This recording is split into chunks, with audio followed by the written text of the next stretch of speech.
Hi there. Today I'm going to show you how to take apart your Freehub assembly on a Bontrager Affinity TLR disc wheel. This came standard on my Trek Emonda ALR5 disc. Everything is stock, and let's get right to it. Okay, so I'm going to assume that you've already taken off your cassette and your disc if you have one. And if you haven't, I'll link some videos so you can see how to do that. But there are already pretty good descriptions on how to do that. So if you have any questions about that, see the description. But as for the main wheel, let's take a look at what we got here. So we've got the drivetrain side with the Freehub on it, and that has the cap on the side that has the direction on it, so it says loosen that way, so that's important. So that's the drivetrain side. It tells you it's reverse threaded. Now this is the cap side, this is the non-drivetrain side where your disc caliper would be, or disc brake, and this is the cap that we have to remove, is this end piece here, and I'll show you how to do that in a second. Alright, so I'm going to show you how to take off this cap here, and it's, you just got to know what part to take off. And we don't want to ruin the paint, so I'm going to be using that rag. So I'm just going to put the rag on top. So we're going to be removing this piece right here. It's on the non-drivetrain side with where the brake is, the disc brake. So we're going to just be covering up that piece there.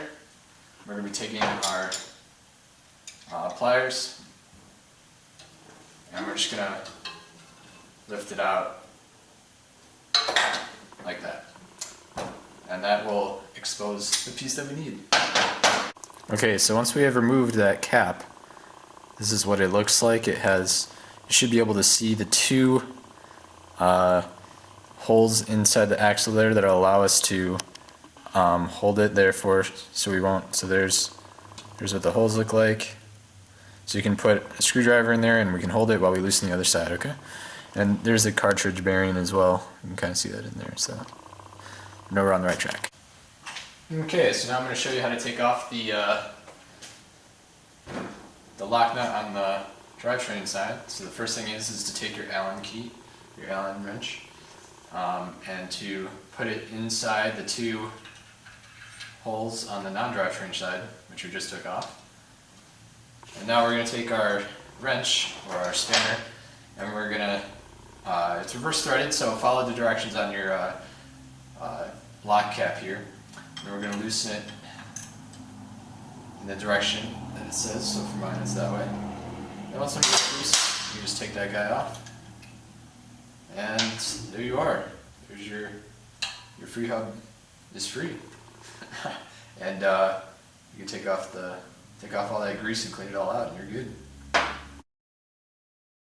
Okay, so here's the reason why I started to try to take off my Freehub. As you can see, this is very loose, and I'm just having problems shifting, and it's definitely not a safe situation. So I started to look into the problem and couldn't really find many resources online at all as to why this is happening. So